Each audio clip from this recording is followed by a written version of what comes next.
further with alpha ketoglutarate to allow us to have this now carbon dioxide, or this carbon carboxylic acid form carbon dioxide in the other end of the molecule. So we've lost it from here, we're now losing it from here, to form succinyl-CoA. And we do that by causing a displacement reaction, utilizing coenzyme A to actually produce a thiol ester on this position to allow us to basically leave that carbon dioxide off, giving us the CO2 that we desire, and forming then succinyl-CoA. But again, we have had no interactions with the two carbon constituents in regards to the moiety. Now, the next stage gets a little bit iffy, because what we can do, and we have a problem here, where we then go through the succinyl-CoA and remove GTP and coenzyme A to give us succinate. But as I said to you before, succinate actually is a chiral molecule. I mean, it has it's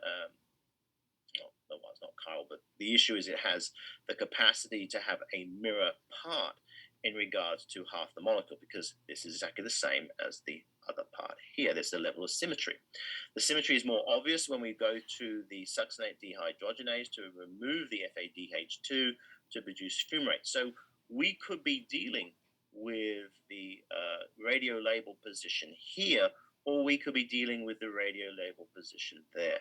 I'm going to just leave it here and only now focus on one radiocarbon label in this particular moiety. So again, let's keep our focus now on just this one instead of two, because it makes it a little easier given that we have this potential for symmetry within our molecule.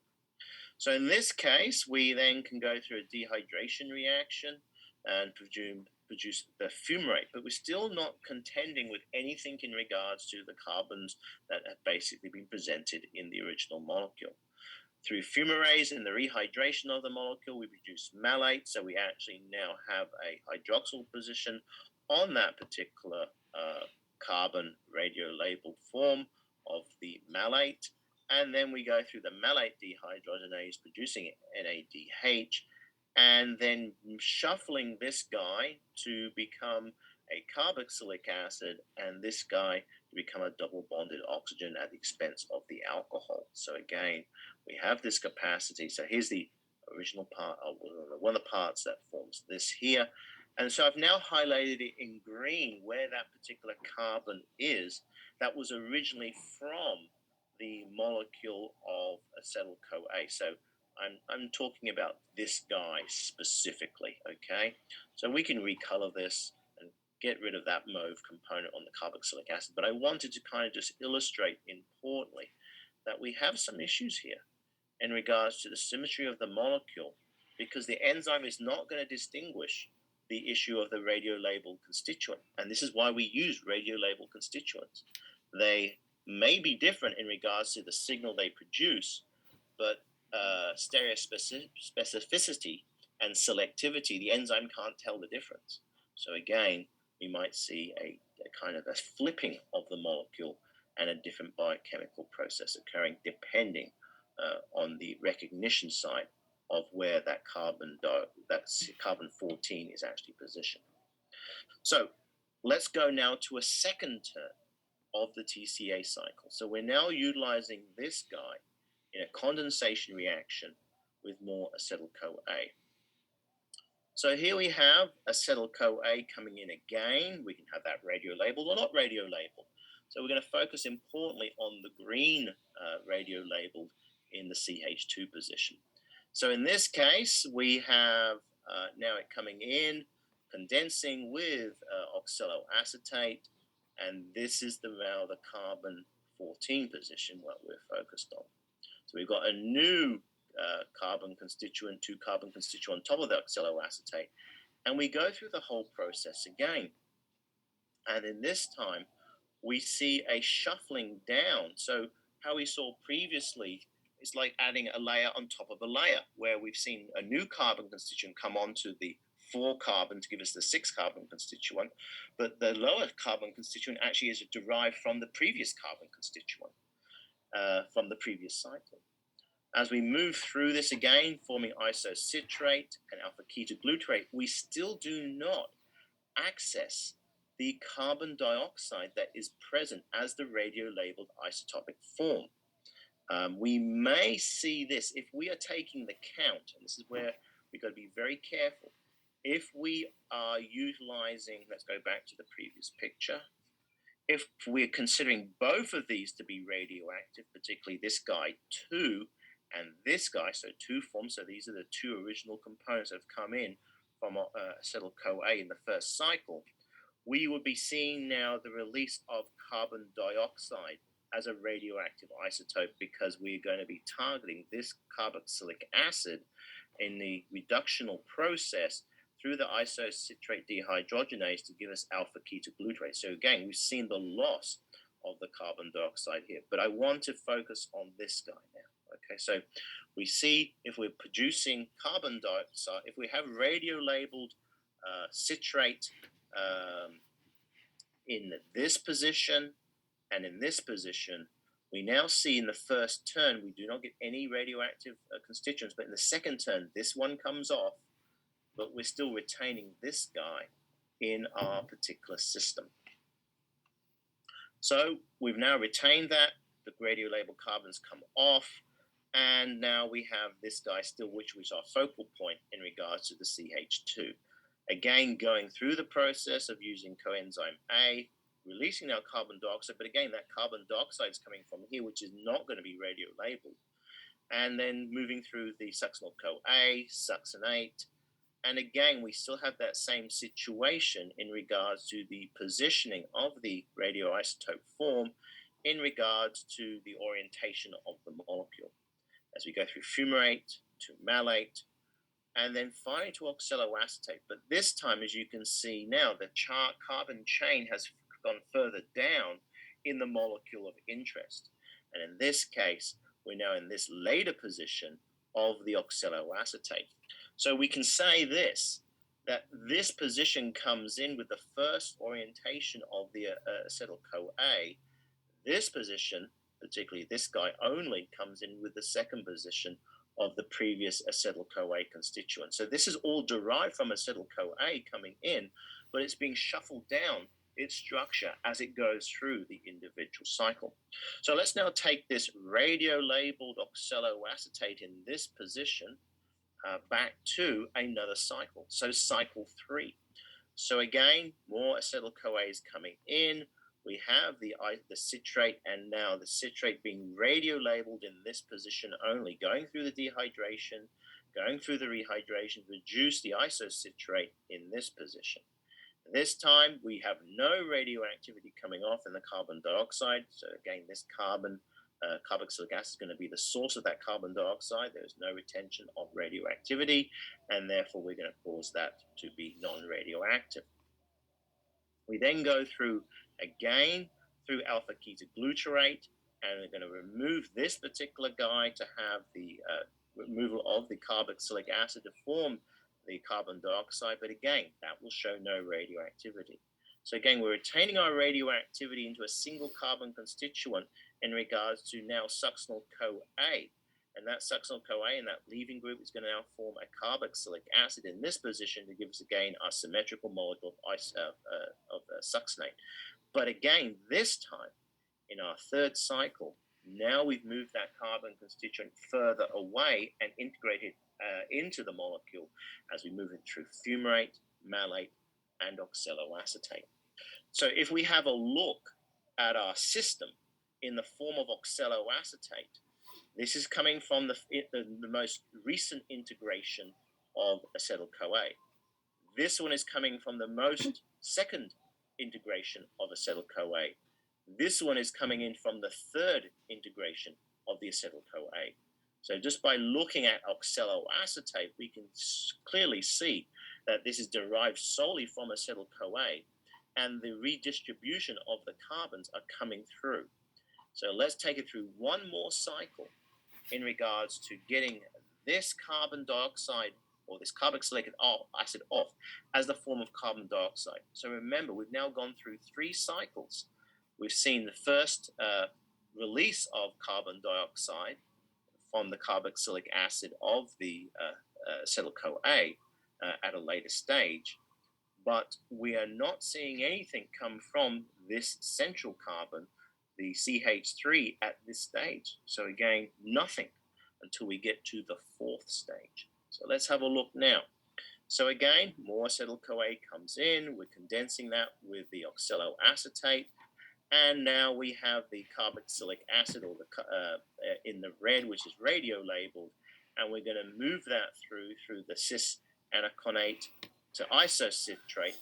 And again, we're in the position now, we're going to lose this particular carbon dioxide coming off in the citrate dehydrogenase, so it's going to be non-radio labeled, and therefore we then move this through the alpha-ketoglutarate. Now, it is in the prime position to have that carboxylic acid displaced and substituted for the coenzyme A in the form of producing succinyl-CoA.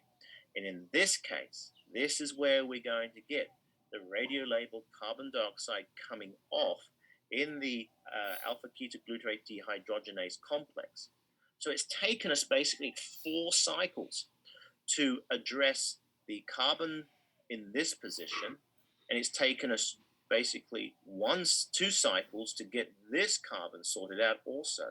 So again, it's an illustration of how we can trace the individual carbon constituents. Now, with the release of this carbon dioxide, which is radio labeled, because this guy was radio labeled in the alpha ketoglutarate, the succinyl-CoA does not retain any biological radioactive label, because it will come out in the carbon dioxide, and then it can move through, become succinate, fumarate, malate, and oxaloacetate. But all of these are non-radio label, because we've lost the radio label in the form of carbon dioxide. So again, I'm going to go back here in regards to starting off with our 2 carbon constituent, which is both radio labeled. This guy is basically going to go all the way through, and we can have it radio labeled here. So 1 cycle, nothing happens. Second cycle, we're going to ideally see the constituent, this guy coming off in the form over here, because this is the carbon dioxide. So it's taken 2 cycles to get the first carbon dioxide off, radio labeled, which is coming from the original acetyl-CoA. We still retain a radioactive source in there, and we're shuffling that particular guy further down in cycle 2. Cycle 3, we see no removal of carbon dioxide in the form of radioactivity, because we're seeing a shuffling of that carbon moving down the structure of the intermediates. So we finally get this oxaloacetate in the carbon dioxide, the carboxylic acid radio labeled in this position. And then we get the 4th cycle, which finally is going to give us the release of the carbon dioxide radio labeled form, resulting in no radioactivity retention in the rest of the molecules. So you can see it takes 4 cycles of the TCA to completely metabolize the first incoming acetyl-CoA molecule.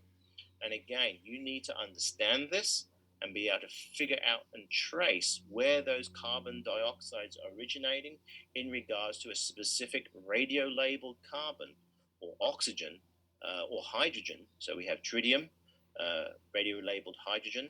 We have oxygen in the form of oxygen 18, and we have the form of carbon in the form of carbon 14. So again, should be able to trace those particular molecules. And I find actually this is actually a lot of fun in regards to figuring out the system of where those molecules are going. And as I said, this is most probably 15 PhDs just to figure that particular system out in regards to understanding where the radio label activity was going in regards to the degradation of the intermediates of the TCA cycle. So we have some very interesting regulatory components within the TCA cycle. And a lot of it is to do with demand and supply in regards to what is the supply of NADH, FADH2, what is the demand of citrate, alpha-ketoglutarate in this particular regards. So we're going to see a lot of regulation occurring in the first steps of the TCA cycle. And remember again that we have in this position and here and in this position non-reversible mechanisms. But we have reversibility in these positions. We're going to come back to that, particularly when we look at anaerobic systems. Okay, so we're going to utilize those if we're in a microorganism and we're anaerobic and we want to make carbon constituents. We're going to utilize those to make other biosynthetic molecules. But ideally, the commitment stage is this moving to the alpha ketoglutarate. And once we've got to that alpha ketoglutarate, we're basically committing ourselves to these types of molecules. But this is the hurdle. So we're going to have some systems where we're going to see regulation and allosteric modulation in regards to their particular enzymes to give you the control. Because again, non-reversible, non-reversible, non-reversible. So we have the NADH reactions, the dehydrogenase reactions, which are non-reversible. We can control those. We can then accumulate citrate, isocitrate at the expense of alpha ketoglutarate. So again, keep this in mind in regards to the issue of regulation in the issue of supply and demand. So we have a summary of the TCA cycle, and we're going to see basically it is not the shortest path for utilizing carbon-based molecules to form carbon dioxide, but it gives us the most capacity to make energy. Now, you might have heard that certain organisms, particularly microorganisms, uses acetate to produce their biosynthetic processes to produce energy to produce carbon dioxide. So we see microorganisms basically taking sections out of the TCA cycle and utilizing those as main energy source pathways. But as you can understand, that if you take a particular section out of the TCA cycle, you are not going to get the full energy equivalents or carriers that it deserves in the sense of production. You may only get 10% or 20% of the NADH or any energy carriers that you're getting in the sense of electron carriers. So again, by utilizing and modulating the TCA cycle, you can get advantages in regards to making and producing carbon dioxide and making energy, but it's not going to be that efficient. But the whole circle, the whole cycle in itself, if we're going to carry it through all the way through under the process of oxygen, so again, it's an oxygen-dependent mechanism in the form of aerobic metabolism, it's actually a high energy system. So again, it gives us the capacity to make a lot of energy in the form of NADH and FADH2.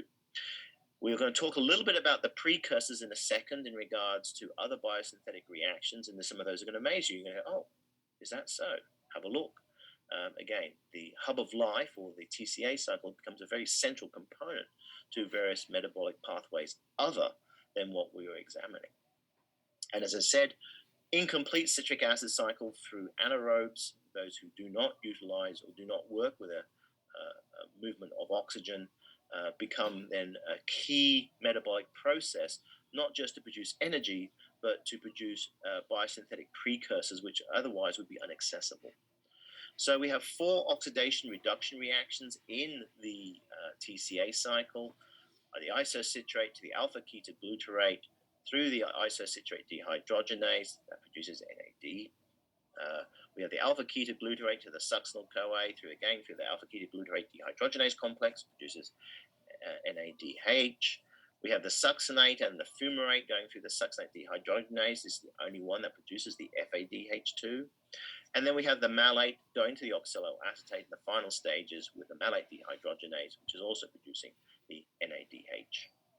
Now, as I said before, we have 1 ATP being produced per turn of the 4 oxidative steps, which gives us this very large flow of these NADH and FADH2s.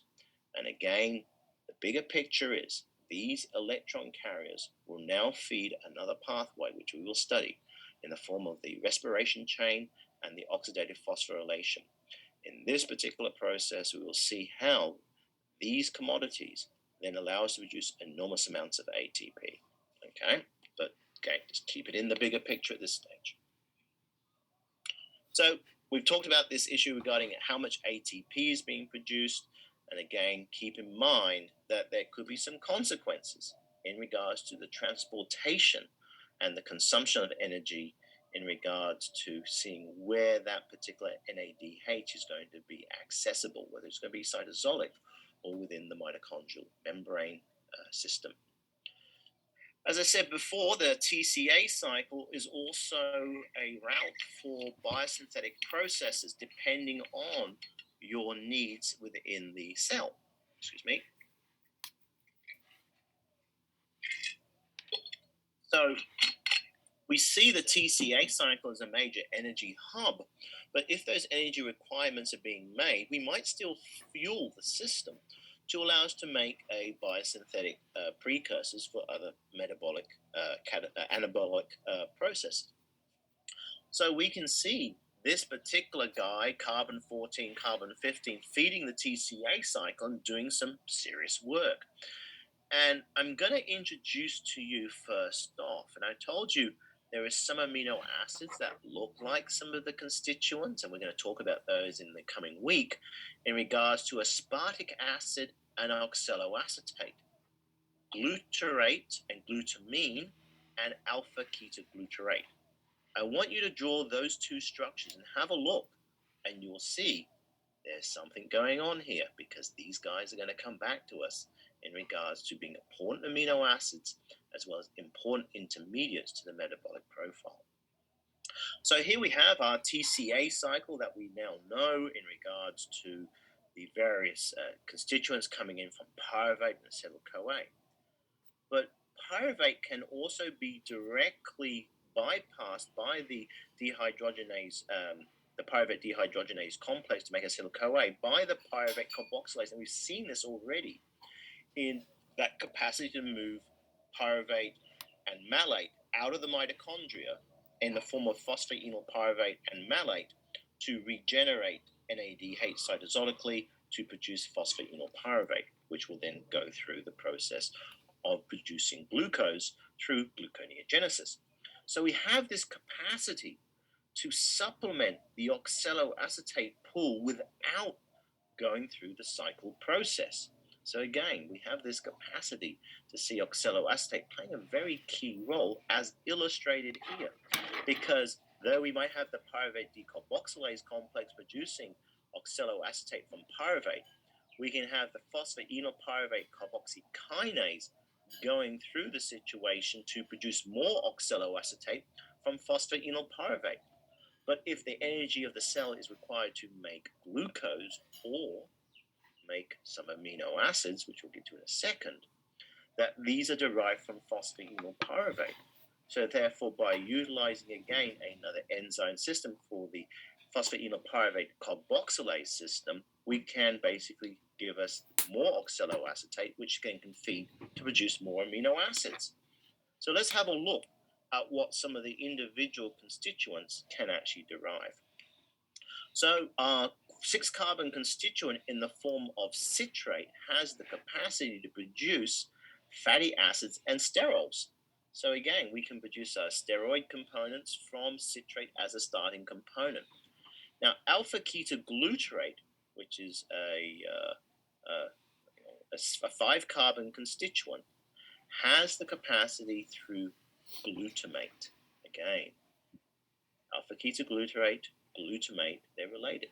And glutamate can go into a number of amino acids such as arginine, proline, and glutamine. We've already seen the glutamine reaction with glutamate utilizing ATP, and ATP being a configurational leaving group through what we call a transamination reaction. And we're going to talk about transamination reactions in a couple of days' time, actually next week. So what we have now is alpha ketoglutarate. So again, that commitment, if we are going through and producing a lot of alpha ketoglutarate, we can make also purines in regards to nucleotide production. And these guys basically can then add more and more, not having to go through the whole cycle, but then basically sinking a lot of acetyl-CoA and oxaloacetate to make alpha ketoglutarate, which we can then substitute into these biosynthetic precursors. If we're going to take the steps a little further and we're going to go to produce succinyl-CoA, we can then use that succinyl-CoA to produce precursors. We've already seen these in the porphyrins and the heme. So again, this is derived from succinyl-CoA.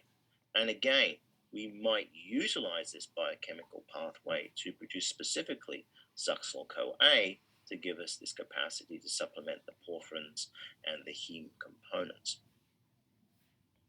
We can then go further through and produce malate. Now, malate, interestingly, can also be produced by pyruvate. So now we have pyruvate playing a very important role. If it can't get through the pyruvate dehydrogenase complex to allow the production of acetyl-CoA, or there's other sources of pyruvate coming through.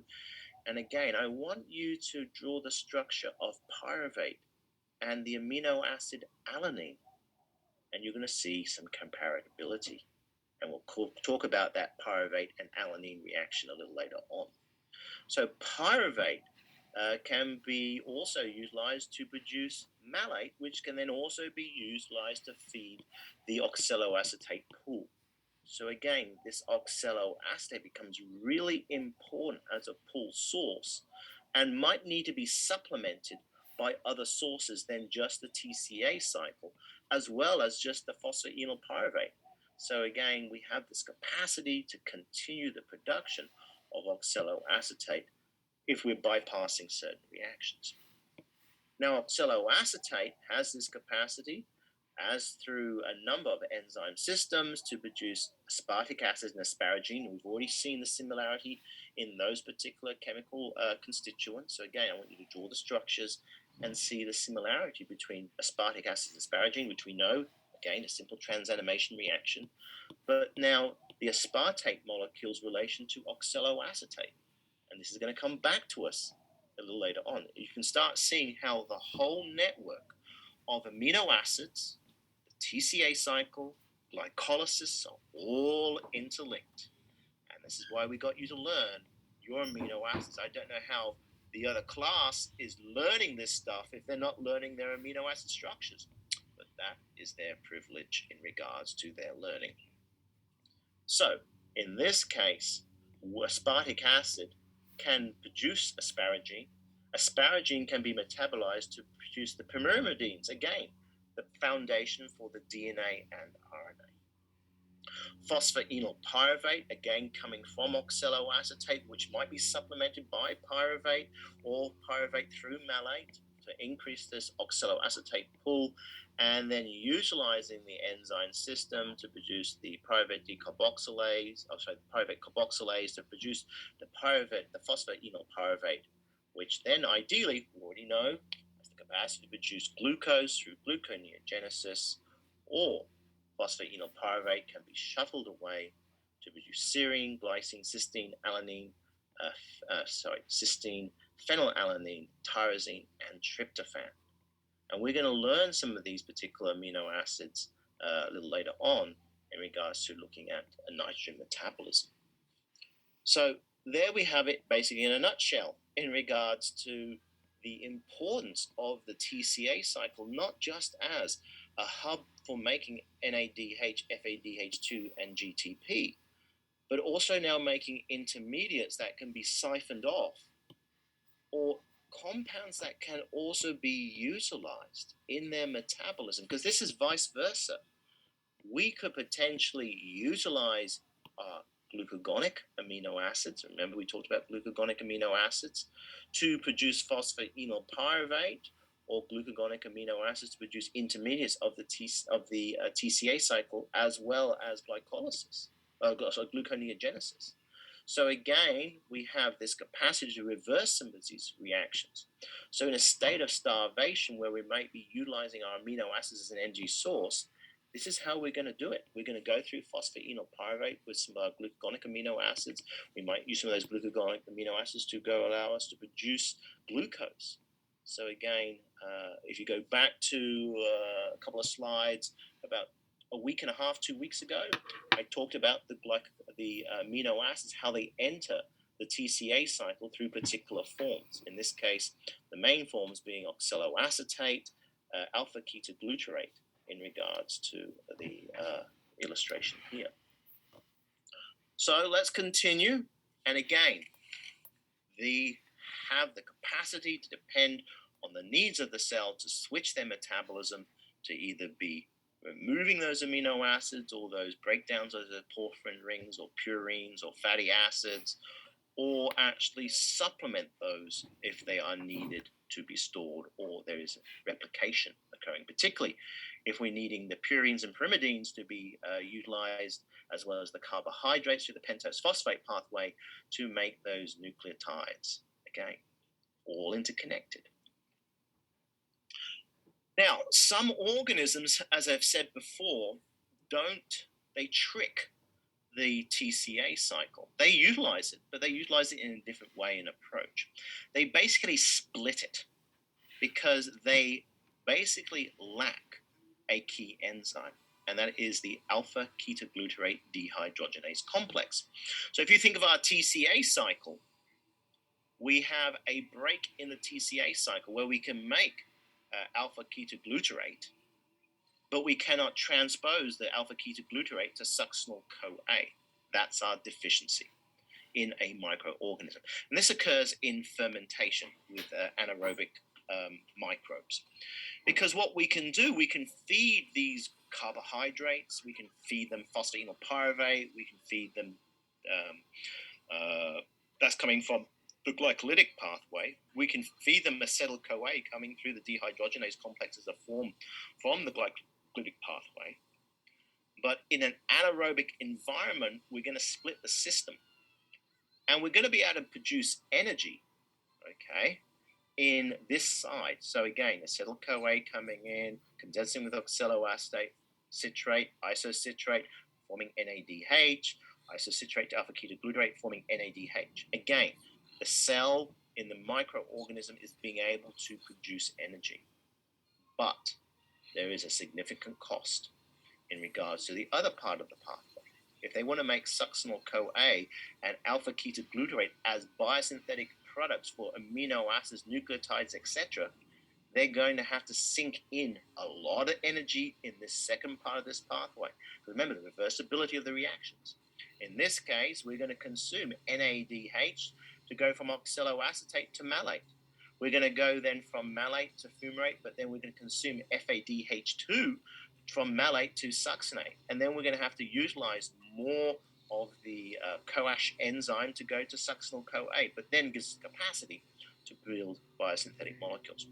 But it's extremely expensive. And this is what has caused basically the lack of evolutionary development of these particular cellular systems. They're not utilizing their energy in a highly efficient way that we have evolved as higher organisms. So again, this particular split gives them capacity to produce some energy and consume a lot of energy to produce, importantly, biosynthetic precursors in the form of succinyl-CoA.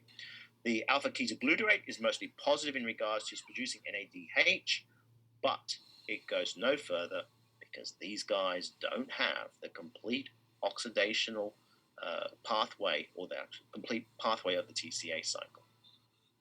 So we're consuming NADH and FADH2 instead of producing it to get to the succinyl-CoA. So again, microorganisms have this capacity. But again, this is under an anaerobic environment. CO2 has to be brought in because that CO2 is going to be condensed with the phosphatidylpyruvate or pyruvate to produce the 4-carbon constituent. Remember, these are 3-carbon constituents. We now need that carbon source to come in to condense to produce the 4-carbon constituent in the form of oxaloacetate. And that oxaloacetate can either go this way to produce succinyl-CoA or can be condensed with acetyl-CoA to produce the alpha ketoglutarate. So again, we have, another split in our system to understand depending on what type of organism you are. Okay. So this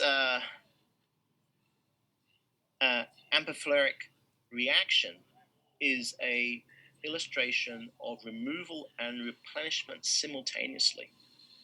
And if we took a photo of the metabolic process and then take another photo of that metabolic process, it looks like there would not be any movement of the molecules in the sense of their concentrations, because they're being replenished as soon as they're being diminished. So there's this very fine balance that's occurring in regards to the removal and the replenishment of those individual molecules. So again, it happens so fast, we see a constant concentration of these molecules in the cycle, but they're actually fluxing and moving through in regards to producing the energy, the biosynthetic precursors, or moving through the TCA cycle. So there's a constant balance of these intermediates. We have a lot of these key reactions that some of these we've seen before in regards to causing this particular balance. So the key players in this case are the pyruvate and the phosphate enolpyruvate, and as you know now, those can produce oxaloacetate and malate. And so we see pyruvate and our form carbonic and through the carbonic through the bicarbonate ion and ATP, we can produce oxaloacetate. And this occurs specifically in the liver and the kidney. So there's some very specific isoenzymes that are specific to organs that do this particular work. We can take phosphate enolpyruvate and carbon dioxide, and utilizing GDP, not ADP, but GTP, and go through the process of increasing the phosphorylation, removing that phospho group from the phosphate enolpyruvate to produce oxaloacetate. So again, how we supplement that particular pool of material if oxaloacetate is being a heavily demanded molecule now, we can bring that oxaloacetate in through various different forms to keep the replenished levels and keep this balance going in regards to the consumption and replenishment. We can see also phosphate enolpyruvate and bicarbonate through the phosphate enolpyruvate carboxylase producing oxaloacetate and inorganic phosphate. But we see this more so in higher plants, yeasts, and bacteria, not so much in us. And then we have this guy in regards to pyruvate and bicarbonate ions and NADH or NADPH, giving us malate, which we can then move malate up into forming oxaloacetate. So again, we have these key players to replenish the utilization of the oxaloacetate as a main constituent to keep the concentration of oxaloacetate basically stable and consistent, because it's being drawn on by so many other systems. And we need to be able to replenish that very quickly, and we're going to replenish that using different mechanisms and sources to ensure that the system is well fed with the TCA cycle, whether it be a biosynthetic or a anabolic or catabolic system. So again, whether we're making compounds through anabolic precursors or catabolic and making energy from the breaking of those particular bonds. So this important issue in regards to the replenishment of the energy to make sure that we got the oxaloacetate concentrations in a constant viewpoint and concentration being drawn upon by all these other reactions. Because in the liver, we see the pyruvate carboxylase playing a key role in regards to establishing this high concentration, or this, I wouldn't say high concentration, this constant concentration of oxaloacetate. So if there's any changes in response to the decrease in oxaloacetate, because remember, we need that oxaloacetate to get to form citrate with the incoming acetyl-CoA, or we take that oxaloacetate out of the TCA cycle to make phosphate enolpyruvate or whatever we desire. In this case, those concentrations of oxaloacetate are very clear indicators to the stimulation and regulation of the pyruvate carboxylase enzyme. So when we see any decrease in the oxaloacetate, we're also going to see a decrease in all the TCA or Krebs cycle intermediates. They also play a key role in the regulation of the pyruvate carboxylase enzyme. They will actually cause its stimulation to take more pyruvate, bypassing the pyruvate dehydrogenase complex, and directly produce oxaloacetate to supplement that pool. So let's have a look what happens here. So we have our bicarbonate constituent, and this is where we're going to see that carbon dioxide coming in from the bicarbonate and condense with the pyruvate to basically produce oxaloacetate. This requires the utilization of ATP in the production of ADP and inorganic phosphate through the pyruvate carboxylase enzyme. But there is one additional little guy that is really important, and this is biotin. And basically, this is why we see biotin being supplemented in a lot of foods. So what we see here is with oxaloacetate either being fed into the TCA cycle, or that oxaloacetate was specifically interacting with GTP, not ATP, but GTP, in regards to having that capacity to give that phosphorylational position in here to produce the phosphoenol pyruvate. And with that particular positioning to give us off the carbon dioxide that comes originally from the bicarbonate ion. In this case, we end up with GDP, carbon dioxide, which comes from the bicarbonate molecule, and phosphoenol pyruvate.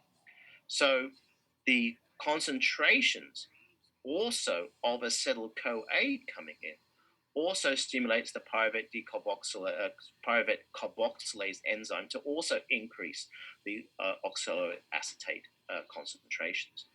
So basically, we see now how sensitive the pyruvate carboxylase enzyme is to all the intermediates and precursors of the TCA cycle, which really emphasizes the importance in regards to ensuring that you're keeping the concentration of the oxaloacetate in a continuous and constant manner. So we can look at also the other part in regards to the phosphoenol pyruvate carboxylase, which is also going to give us this capacity, like we saw here with the pyruvate carboxylase here, to also give us the capacity to produce oxaloacetate and take that to produce phosphoenol pyruvate and carbon dioxide to give us oxaloacetate and inorganic phosphate. So as we start looking at the energy source of the TCA cycle, that the cycle is feeding the cell with enormous amount of energy, that the requirements of the cell are being met, that this pathway is going to start slowing down. As the TCA cycle slows down, we're going to start seeing an increase in all the intermediates of the TCA cycle. And with those intermediates, we're going to start seeing their accumulation and increasing in concentration. Because we're not meeting the issue in regards to the acetylcholine coming in, the acetyl-CoA coming in from the glycolytic pathway, because what we're also going to see is that the enzymes to now take off oxaloacetate, which is now accumulating in the pathway. So all the pathways now feeding oxaloacetate production. We're going to see that oxaloacetate come off because those intermediates are also going to stimulate the phosphoenol pyruvate carboxylase enzyme, taking the oxaloacetate out of the system to produce phosphoenol pyruvate. Now, it is the glycolytic intermediates of glucose of fructose 1,6 bisphosphate, as well as some other intermediates that are going to actually be stimulants to activate the pyruvate, for the phosphoenol pyruvate carboxylase enzyme. What that does is ultimately also increase the concentration of the fructose 1,6 bisphosphate coming through, which ultimately will produce the dihydroxyacetone phosphate, as well as the glyceraldehyde 3-phosphate, which will then lead to the further production of pyruvate. And with that further production of pyruvate, we can get more oxaloacetate, and then take that more oxaloacetate and feed that system out to via the phosphoenol pyruvate carboxylase enzyme. So again, we have this balancing effect through two systems with the pyruvate carboxylase and the phosphoenol pyruvate carboxylase enzyme, giving this capacity to give us that replenishing removal energy reactions to keep that balance of that oxaloacetate, but also giving us this capacity to really keep the constant concentration of oxaloacetate that we need in a healthy cell, but having the capacity to move that oxaloacetate, if need be, out of the system, out of the cell, out of the TCA cycle, to go into other metabolic processes, such as we saw with gluconeogenesis or potential amino acid production. Okay? So again, this very fine balance which occurs within the system to ensure the correct amount of oxaloacetate is formed, or if oxaloacetate is accumulating, that we can move it to a different system. So I'm going to stop here because I'm going to introduce later on this mechanism utilizing biotin and the prosthetic group of biotin in regards to moving and transferring carbon units in regards to reshaping molecules. So we'll leave it at that. We'll take questions. I'll take questions in office hours regarding the content of today's lecture. And we'll continue our journey in regards to the pyruvate